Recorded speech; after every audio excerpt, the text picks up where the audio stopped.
আমরা যদি আজকে মেহমানদারি করি এটা সব তার কবরে পৌঁছে যাবে। সুবহানাল্লাহ। কিতাবের নাম হলো আল হামিলের ফতোয়া। আল্লামা জালালউদ্দিন সুয়ুতী রাহমাতুল্লাহ উনি লিখেছেন 3 দিন 4 দিন 5 দিন 7 দিন 8 দিন 12 দিন তার কবরে যত বেশি সওয়াব পৌঁছানো যায় তার পক্ষ থেকে বেশি করে সদকা করো, তার জন্য দোয়া করো। জোরে করো সুবহানাল্লাহ। সাহাবায়ে কেরামরা বলে হুজুর কি লাভ হবে ইয়া রাসূলুল্লাহ? এই ভাই হাদিস সহিহ আবু দাউদ শরীফ আছে।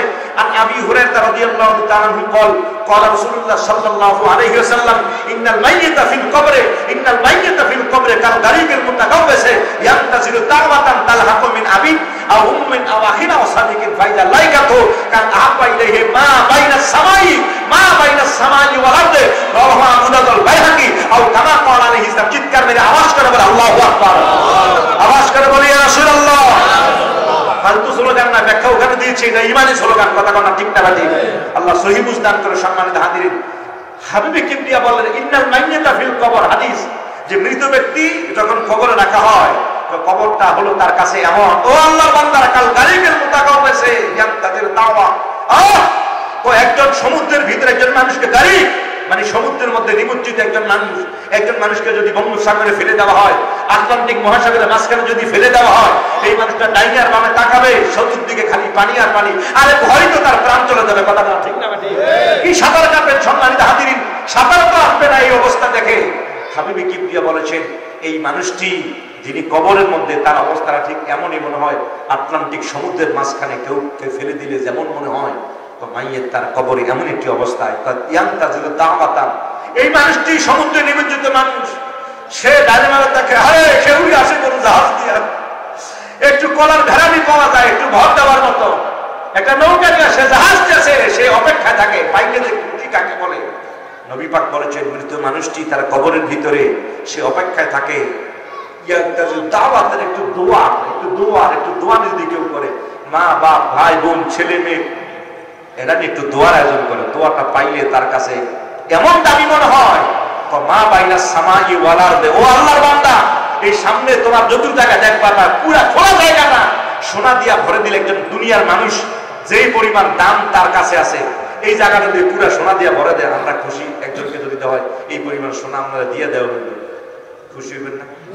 কি খুশি কম না বেশি হইবে? পুরো দরকার না, আরে আমার একটা চাক্কা দিয়ে দেয়, কালকে চাকরিতে রিজাইন দিয়ে দেয়, ওয়াজের আর জীবন দরকার নেই, রাত্রে অর্গমাকে ওয়াজ করে এটা বেশ চাহা জীবন বই বই খাবো। কি ভাই কথা না ঠিক না? বসে হাবিবে কিবরিয়া বলে হে পৃথিবীর মানুষ, একটা খোলা আকাশের কাছে তোমার কাছে তুই মনে হয় এই পরিমাণ সোনা দিয়ে একজন মানুষের কাছে কেমন খুশি হবে? সে খুশি কারে নয়?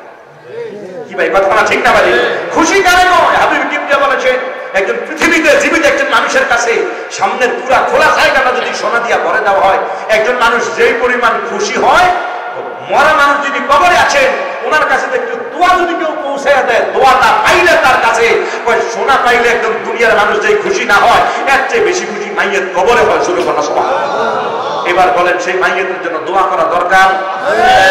এ ভাই জোরে কান আছে কি নাই? এটা সহিহ হাদিস ভাই, আল্লাহ পাক সহিহ বুঝদান করো। জোরে কান আমিন।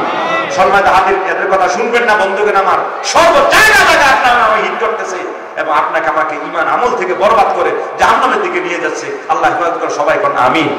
সম্মানিত হাজির, মূল আলোচনা বেশ খেয়াল রাখবেন, আমাদের টার্গেট হলো যেতে চাই জান্নাতুল ফেরদাউস। জান্নাতুল হাবিবে কিবরিয়া বলে দুইটা কাজ হলো, সে একটি হলো সালাম দেওয়া আর একটি হলো কাউকে খাবার খাওয়ানো। জোরে কোন সুবহানাল্লাহ। আম্মা জান আয়েশা কা হুজুরের স্বভাব হলো আগে নবী পাক সালাম দিয়ে দিতেন। তো আজকে জিবরিল কয় ইয়া রাসূলুল্লাহ ইব্রাহিম নবীরে দেখছেন সব তোমাকে সালাম দিবেন না? এই বাতার কথা খেয়াল আছে মনে রাখেন।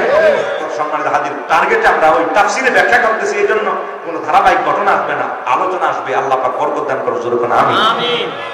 মানে বললেন জিবরিল আমিন বললেন ইয়া রাসূলুল্লাহ সালাম দেবেন না? নবী আমার বললেন ও ভাই জিবরিল আমিন সালাম পেশ করলেন হাবিবে কিবরিয়া। এবার ইব্রাহিম নবীর সাথে কথা বলার পর আমার নবী বার সামনে বাড়লেন। সামনে বাড়ার পর দেখে চমৎকার সুন্দর চেহারা বিশিষ্ট একজন ফেরেশতা।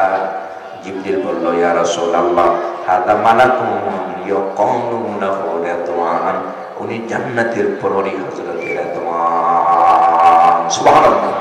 নবী আমার বললেন আমি রিদওয়ান ফেরেশতার সাথে আমার কথা হয়। রিদওয়ান ফেরেশতার সামনে আমি আর বললাম, উনি বললেন ইয়া রাসূলুল্লাহ জান্নাত দেখবেন না? নবী আমার বললেন চলো রে ভাই, আমি জান্নাতে প্রবেশ করলাম। নবী পাক বললেন জান্নাতে ঘুরে ঘুরে আমাকে দেখানো হলো নবী আমার বললেন আমি দেখি মাশাআল্লাহ কি চমৎকার জান্নাত লেখা আছে, জান্নাতুল ফেরদাউস। আমি আর একটু সামনে বাড়লাম, আমি সামনে বাড়ার পর দেখি মাশাআল্লাহ গাছ গাছালিতে ভরা, কত চমৎকার উদ্যান, জান্নাতুল আদন। আমি আর একটু সামনে বাড়লাম, দেখি জান্নাতুল খুলদ। আমি আরো সামনে বাড়লাম, দেখলাম মাশাআল্লাহ জান্নাতুল নাঈম। আরো সামনে বাড়লাম, দেখলাম দারুস সালাম দেখা যায়। আরো সামনে বাড়লাম, দেখলাম দারুল কারার দেখা যায়। আরো সামনে বাড়লাম, দেখলাম দারুল মাকাম দেখা যায়। এক এক করে আমি গনে গনে দেখলাম 8টা জান্নাত বানিয়ে রেখেছে। কয়টা? এ ভাই জোরে কোন কয়টা? নবী আমার বলেন পুরা জান্নাত গুলোতে আমি ঘুরি ঘুরে দেখি কোন জান্নাতের ভিতরে অন্ধকার নাই, সবগুলো জান্নাতের ভিতরে আলো আর আলো। নবী পাক সরকার দো আলম বললেন আমি 8টা জান্নাতে দেখেছি আলো আর আলো। সুবহানাল্লাহ। এবার ইমাম গাজ্জালী রাহমাতুল্লাহ ব্যাখ্যা করেন আল্লাহর বান্দা ওই যে দিনের আলোতে নামাজ আদায় করবা। রাকাতের কথা কইছিলাম, খেয়াল আছে নি? কয় রাকাত? জোরে কর, কয় রাকাত? 8 রাকাত। এখানে যদি আদায় করো আর আল্লাহর বান্দা মহান রব তাআলা তোমার জন্য খুলে দিবে জান্নাতের দরজা 8খানা। এবার ইমাম গাজ্জালী কয় শুন আল্লাহর বান্দা রাতের আধারে কেন নবী পাক দিয়ে দিন, আল্লাহ কেন দিল 7? সুবহানাল্লাহ। রাতের আধারে মালিক দিয়ে দিল। ইমাম গাজ্জালী কয় শোনো নবী পাকের হাদিস আছে সহিহুল Bukhari, قال رسول الله صلى الله عليه وسلم ثم صعدت الى السماء السادسه فاستفتح قيل من هذا قال جبرائيل عليه الصلاه والسلام قيل ومن معك قال محمد صلى الله عليه وسلم قيل وقد ارسل اليه قال نعم قيل مرحبا به فلمن يجوجا فلما خرجت فاذا فيها موسى قال هذا نبي موسى فسلم عليه فسلمت فرد السلام ثم قال مرحبا بالاخ الصالح والنبي صلى الله عليه وسلم ثم غديت فسمعت في خلفي bukan summa rajatu faqultu ya Musa ma yufkika qala qiliyanna golaman boisa min badi yadkhulul jannat aksara min ummati ila akhir hadise summa waqidila maraki yuqala humala ala harizin nare ila akhir hadise rawahu muslim al bukhari aw kama qala alaihi salam চিৎকার করে আওয়াজ করে বলে আল্লাহু আকবার, আওয়াজ করে বলে ইয়া রাসূলুল্লাহ। গাজ্জালী ব্যাখ্যা দেয় শুনো 7 কেন আইলো? নবী পাক 6ষ্ঠ আকাশে মেরাজ রজনীতে সুবহানাল্লাহ বলো। জিবরিল আমিন বললেন দরজা খুলে দাও, হাবিবে কিবরিয়া আগমন করেছেন। দরজাটা খুলে দেওয়া হয়, আমার হাবিবে পাক 6ষ্ঠ আকাশে প্রবেশ করলেন। নবী পাক মুসা কালিমুল্লাহর সাথে কথা হয়, দেখা হওয়ার পর নবী বললেন আমি মুসা নবীকে অতিক্রম করে সামনে বাড়লাম। পেছন দিক থেকে আওয়াজ পাই গুনগুন করে কিসের যেন কান্নার আওয়াজ শোনা যায়। নবী আমার কই কে রে ভাই? জিবরিল কান্দে। কে কান্দে? জিবরিল আমিন বললেন হুজুর কই? নবী কই এই তো পেছনে শোনা যায় কে যেন কাঁদতেছে। নবী আমার বললেন ফারাজাতু, আমি আবার ফিরে আসলাম। ফিরে আসবার পর এই কে রে? এই কে আরে মুসা নবী আপনি? সুবহানাল্লাহ। নবীকে আমি পেছনে ফিরে তাকায় দেখে পয়গম্বর মুসা নবী কাঁদতেছেন। আমি তাড়াতাড়ি করে আসলাম, এসে বললাম ও ভাই মায়ুকিকা, কে আপনাকে কাঁদালো? আপনার সাথে এইমাত্র আমার কথা হলো, খারাপ কিছু বলি নাই, কেন আপনি কাঁদতেছেন? মুসা কালিমুল্লাহ চোখের পানি ছেড়ে দিয়া আমার নবীর সামনে ফেল করে তিনি কান্না আরম্ভ করে দিয়েছে। নবী আমার জানবার চাই ভাই মুসা কেন আপনি কাঁদতেছেন? মুসা নবী বলল ও ভাই ইয়া রাসূলুল্লাহ, কেমনে বলবো মনের কথাটা, কার কাছে বলবো? সুবহানাল্লাহ। আপনি মাইন্ড করবেন না, নবী আমার কয় না পয়গম্বর আপনি বলেন। মুসা কালিমুল্লাহ বলবেন আবার লজ্জাবোধ করেন, ইয়া রাসূলুল্লাহ আপনি মাইন্ড করবেন না, ইয়া রাসূলুল্লাহ মনের কথাটা কার কাছে বলবো বলতে পারছি না। সুবহানাল্লাহ। আমার এমন কিছু কথা আছে, এমন কিছু কথা আছে যায় না প্রকাশ করা, আমার ব্যথায় হৃদয় ভরা, আমার যায় না প্রকাশ করা।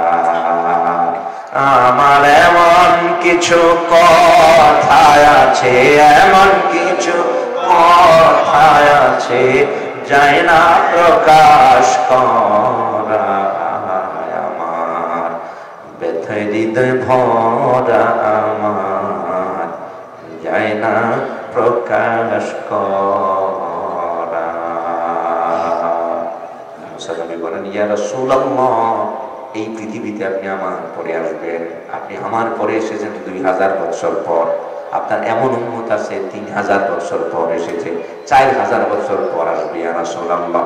কিন্তু যেদিন কিয়ামতের ময়দান কায়েম হয়ে যাবে, আপনি আপনার উম্মত সহ আমার উম্মতের সামনে দিয়া আপনি যখন দল বল সহ জান্নাতে চলে যাবেন, আমার উম্মত তখন আমার দিকে তাকিয়ে বলবে, আমরা না আগে আছিলাম। বুঝেন নাই? সুবহানাল্লাহ গরো যায় নি কইবেন সুবহানাল্লাহ কন্না সুবহানাল্লাহ।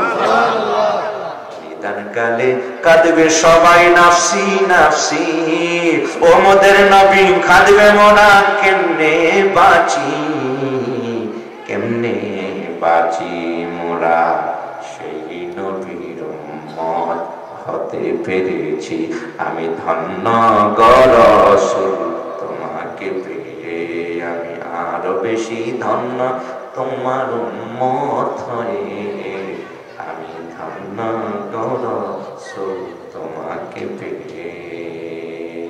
মুসানবী কয়, ইয়া রাসূলুল্লাহ, আমার উম্মতেরা খেলে আমার দেবে কি ব্যাপার? এর আগে দেখতে গেছে, সুবহানাল্লাহ সুবহানাল্লাহ, এর আগে দেখতে গেছে, এর আগে দেখতে গেছে কি ব্যাপার?